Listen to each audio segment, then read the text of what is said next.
पुण्यात एका क्लास 1 अधिकाऱ्याचं थर्ड क्लास कृत्य समोर आलंय। सध्या राज्यामध्ये हनी ट्रॅप प्रकरण गाजत असतानाच पुण्यात एक धक्कादायक आणि संतापजनक घटना समोर आली आहे। तुम्ही आजचे दैनिक वाचले असतील तर तुम्हाला ही बातमी दिसली असेल किंवा तुम्ही ती वाचली असेल।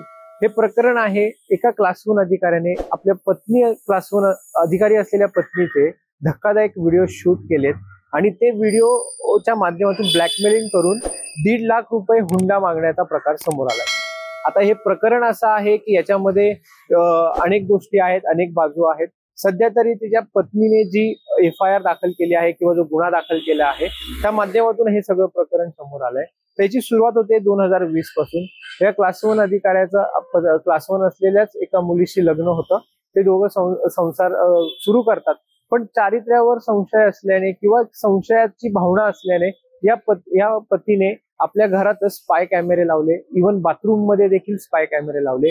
ज्यावेळेस पत्नी आपली वैयक्तिक स्वच्छता करते त्यावेळेस देखील काही घटना त्यांनी या कॅमेऱ्यामध्ये कैद केल्या आणि ह्या माध्यमातूनच तो तिच्यावर वारंवार ब्लॅकमेलिंग करत होता, तिचा शारीरिक छळ करत होता, मानसिक छळ करत होता आणि यातूनच या सर्व त्रासाला कंटाळून अखेर ह्या महिलेने, त्याच्या पत्नीने म्हणजे या क्लास 1 अधिकारी महिलेने पोलिसांमध्ये धाव घेतली आणि ही तक्रार दाखल केली।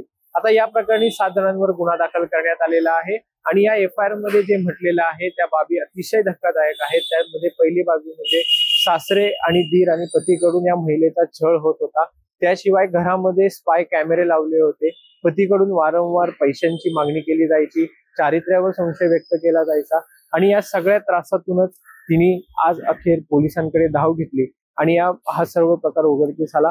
यामध्ये धक्कादायक बाब अशी आहे की या महिलेचे जे काही खासगी व्हिडिओ किंवा म्हणजे बाथरूम मध्ये आंघोळ करतानाचे वगैरे काही व्हिडिओ शूट गेलेले आहेत आणि या व्हिडिओच्या माध्यमातूनच तो क्लास 1 असलेला अधिकारी आपल्या पत्नीला ब्लॅकमेल करत होता आणि तिच्या माहेरच्यांकडून पैशांची मागणी वगैरे करत होता, असं सध्या या सर्व घटनेतून किंवा या बातमीतून समोर आलेलं आहे।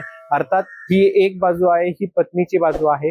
पत्नीने पोलिसांकडे धाव घेतली आणि हे प्रकरण उघडकीस आलं, पण अद्याप त्या संबंधित अधिकाऱ्याची बाजू समोर आलेली नाही।